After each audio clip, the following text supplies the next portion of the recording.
बताएंगे कि बिजनेस करने के लिए आपको क्या क्या चीज़ की जरूरत पड़ती है। तो पहले आपको बिजनेस कितने तरह से होता है, how many kinds of business. आप कोई भी प्रोडक्ट आपको सेल करना है तो कितने तरह से कर सकते हो। एक तो देखिए लोकल होता है, कोई भी बिजनेस होता है, चाहे आप पेन बेचते हो या किराना दुकान लगाते हो, लोकल एरिया में चलता है, ठीक है। आप गली में लगा लेते हो, घर में लगाते हो। तो लोकल का मतलब होता है कि आप एक लिमिटेड बिजनेस करते हो। अनलिमिटेड में पहुंचने के लिए थोड़ा सा एक और लोकेशन पर जाना पड़ेगा। लोकल से लोकेशन आपको सिलेक्ट करना पड़ेगा, जैसे मार्केट प्लेस पर जाके कपड़े की दुकानें हैं, किराना का दुकान है, टीवी की दुकान है, मतलब जितने भी घर में रिक्वायरमेंट होने वाली चीज़ें हैं, डेली आवश्यकता की चीज़ें हैं, वो जहाँ पे सारी चीज़ें मिलता है उसको लोकेशन बोलते हैं। उसको एक नाम बोला जाता है मार्केट। तो मार्केट प्लेस आपको लोकल से लोकेशन पर पहुंचना पड़ेगा, तब जाके आपको ज़्यादा सेल होगा, काउंटर सेल होगा। अगर लोकल तक रह जाते हो तो काउंटर सेल उतना नहीं होगा। जब आप लोकेशन पर पहुंच जाते हो तो वहाँ पे आपको काउंटर सेल होना शुरू होता है, ज़्यादा होता है। फिर आपको सेल्समैन की जरूरत पड़ती है। तो लोकल में आपको सेल्समैन की जरूरत नहीं पड़ती, खुद सब कुछ करते हो। और सब कुछ खुद करोगे तो आप अकेला काम करोगे तो उतना ही तो इनकम मिलेगी। और ज़्यादा जब सारे लोग मिल के काम करेंगे, सारे डिपार्टमेंट बनेगा, तो वो चीज़ लोकेशन पर सफल होता है। आइए हम जब लोकेशन पर पहुंच जाते हैं तो हम एक स्टेप और आगे लेते हैं। थर्ड स्टेप क्या होता है कि डोमेस्टिक पर जाने लगते हैं। तो डोमेस्टिक पर आपको बिजनेस करना है या लोकेशन पर बिजनेस करना है या लोकल में बिजनेस करना है। अब जब डोमेस्टिक में आप जैसे आपका नेशनल वाइज बोलते हैं, जैसे स्टेट वाइज आप बिजनेस करने लगते हो, तो वहाँ पे और भी आपको मेन पावर की जरूरत पड़ती है, डिपार्ट की जरूरत पड़ती है, सेक्शन की जरूरत पड़ती है, और नंबर ऑफ प्रोडक्ट की जरूरत पड़ती है कि एक प्रोडक्ट से आपको मार्केट को, लोकल मार्केट हो या डोमेस्टिक मार्केट को कितना कैच कर सकते हैं। अब वहाँ पर जैसे डोमेस्टिक मार्केट को आप अचीव करते हो, अब आपको जरूरत पड़ता है नेशनल इंटरनेशनल मार्केट की। और इंटरनेशनल मार्केट के लिए आपको एक्सपोर्ट इंपोर्ट और काफ़ी टैलेंटेड और एजुकेटेड पर्सन की ज़रूरत होती है, जिसमें आपका अच्छा क्वालिटी की ज़रूरत पड़ती है और एक्सपोर्ट इंपोर्ट लॉजिस्टिक सिस्टम की ज़रूरत पड़ती है। तो आइए हम आपको बताएंगे कि चलिए हम प्रोडक्ट बनाते हैं और सभी लोग सब प्रोडक्ट जो बेचते हैं वो जरूरत नहीं कोई बनाए। आज जोमेटो का देखिए, खुद का उसका खुद का प्रोडक्ट नहीं है। डी मार्ट का देखिए, उसका खुद का कोई प्रोडक्ट नहीं। बिग बाजार को देखिए, एच मार्ट को देखिए, क्या वो प्रोडक्ट खुद बनाता है? नहीं बनाता है। अब ये देखिए आपके सामने उबर चलता है, ओला चलता है, लिंक चलता है और पोर्टर चलता है, या खुद की गाड़ियाँ हैं? नहीं है।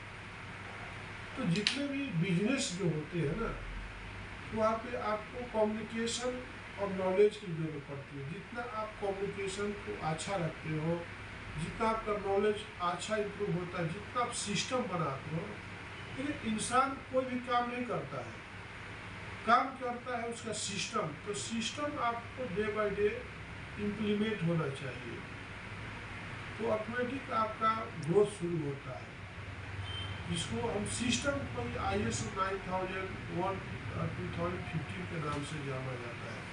एक ऑर्गेनाइजेशन चलाने के लिए सिस्टम जो बनाया गया, जिसे इंक्वायरी का आना, कोटेशन का देना, परचेज ऑर्डर का लेना, परफॉर्मा इनवॉइस को देना, बिलिंग करना, ट्रांसपोर्ट से कॉन्टेक्ट करना और एलआर लेना, कस्टमर तक पहुंचाना, पेमेंट कलेक्ट करना, दिस इज ये ऑर्गेनाइजेशन सिस्टम।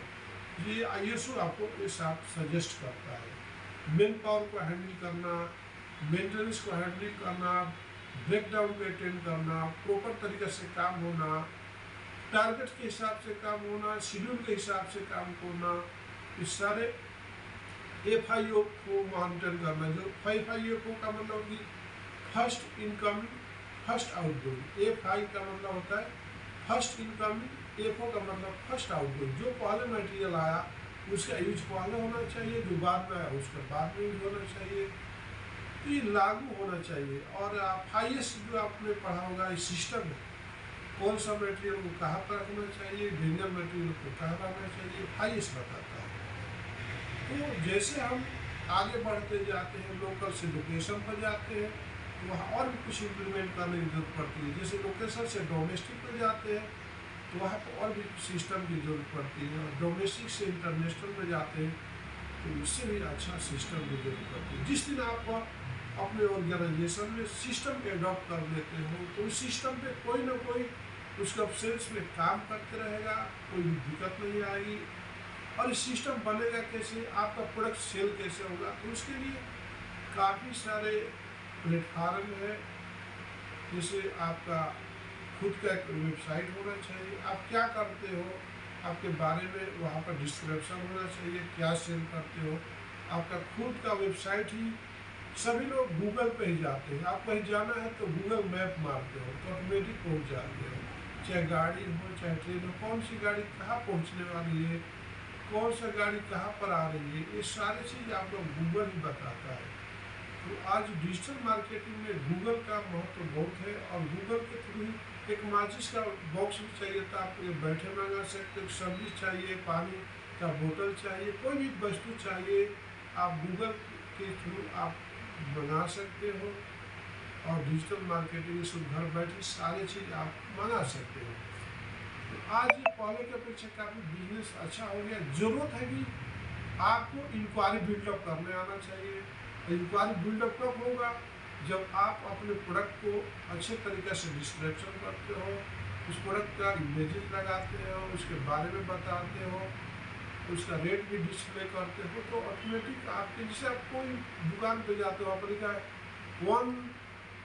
1+3 एक परचेज करते हो 3, तो आपका कस्टमर जरूर वहाँ पर जाता है, चाहे लेना हो या ना हो, तो देखने जरूर जाता है। तो आप भी अपने बिजनेस को जब तक आप एडवर्टाइज नहीं करोगे, आपको कोई देखेगा नहीं, तो आपके पास इंक्वायरी बिल्डअप नहीं होगा। वो ले या नहीं ले कस्टमर, लेकिन आपके पास विजिट करना बहुत जरूरी होता है। तो विजिट करने के लिए बहुत सारा खुद का वेबसाइट होना चाहिए, इंडिया मार्ट होना चाहिए, जस्ट हेल्प होना चाहिए, ट्रेड इंडिया पर होना चाहिए, एक्सपोर्टर इंडिया पर, ये सारे प्लेटफार्म जो है आपके कंपनी को गूगल के ऊपर लेके आता है, एसईओ करता है। तो आपको जब तक, देखिए सभी लोग बोलते हैं जो दिखता है वही बिकता है।